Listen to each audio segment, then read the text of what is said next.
ఈ సమాజంలో పుట్టినటువంటి వ్యక్తి కూడా ఓ తామరాకుల ఓ తామర పుష్పంలా చక్కగా ప్రకాశించి పరమాత్మ శిరస్సున అలంకృతుడయ్యేలా అవుతుందండి. అంత గొప్పతనం వస్తుంది. కానీ మనకి తెలియక మనం బంధంలో పడుతున్నాం. కారణం ఏమిటి? నేను నాది అనుకుంటున్నాం. కానీ కృష్ణుడు అలా అనుకోడు.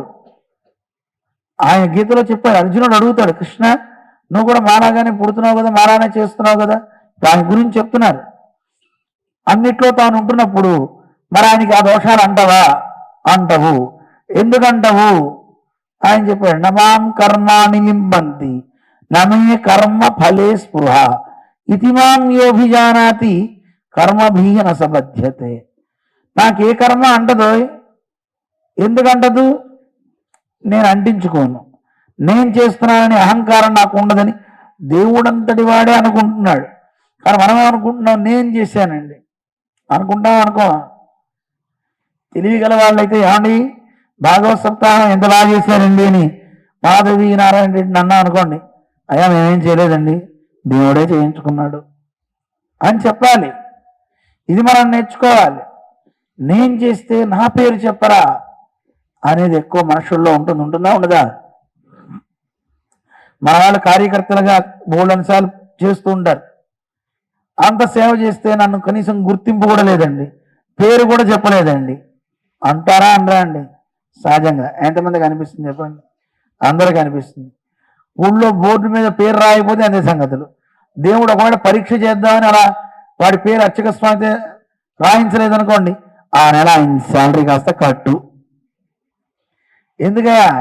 అవునండి కనీసం నా పేరు కూడా రాయలేదండి, ఎందుకు ఇవ్వాలి శాలరీ? ఇవ్వకండి అంటే పేరు మీద ఉన్నటువంటి వ్యామోహం.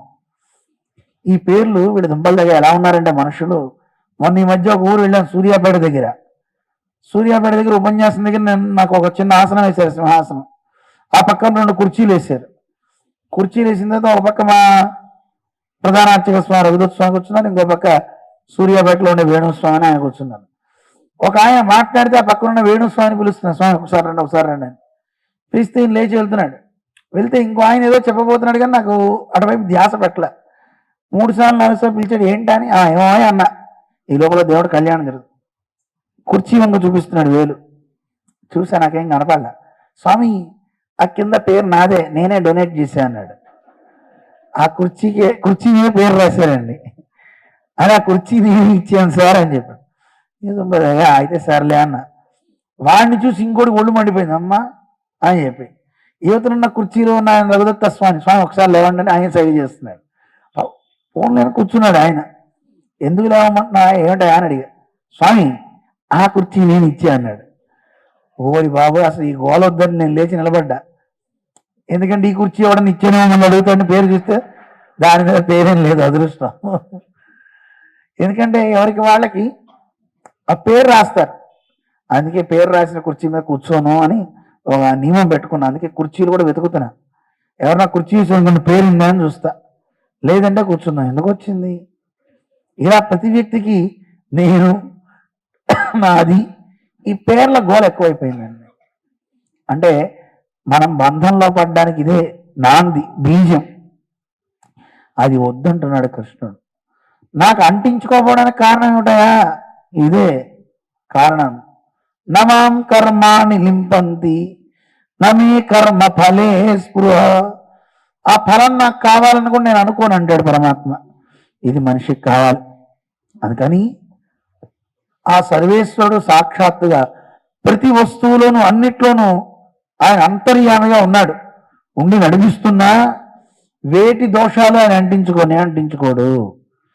అన్ని కూడా ఆయన యొక్క కళలే ఈ లోకంలో ఉన్నవన్నీ అని ఆ స్వామి వైభవం అంతా చెప్పి సూతుడు సౌనకాది మునులకు చెప్తున్నారు. అసలు ఈ లోకాలన్నీ సృజించడానికి సాక్షాత్తు పరంధాముడు ఒక శరీరాన్ని పొందాడయా. అనేక శిరస్సులు, అనేక బాహువులు, అనేక పాదాలతో కూడినటువంటి ఒక దివ్య శరీరాన్ని ఆయన పొందాడు. దానికే పేరు అనిరుద్ధ దేహము అంటారు. ఏమంటారు? అనిరుద్ధుడు. ఆ దేహం నుంచి స్వామి అన్ని రకాల నుండి దేహాల్ని తాను పొందాడు. ఆయన నీళ్లల్లో ప్రవేశించి నీళ్ల మీద ఉన్నాడు. అందుకే నీళ్ల మీద ఉన్నాడు కనుక ఆయన పేరేంటి? నారాయణ. ఆపోవై నారాహ, నీళ్ళని నారములు అంటారు. వాటికి ఆయన ఆధారం అయ్యాడు కనుక ఆయన పేరు నారాయణ. అలాగే నారములు అంటే జీవులని కూడా అర్థం. ఆ జీవులందరికీ ఆయన ఆధారం కనుక ఆయన అంటారు నారాయణ. ఆయన పరమ కృప కలిగి ఉంటాడు కనుక శ్రీమన్ నారాయణ. అన్ని అవతారాలు అక్కడి నుంచే వచ్చాయండి.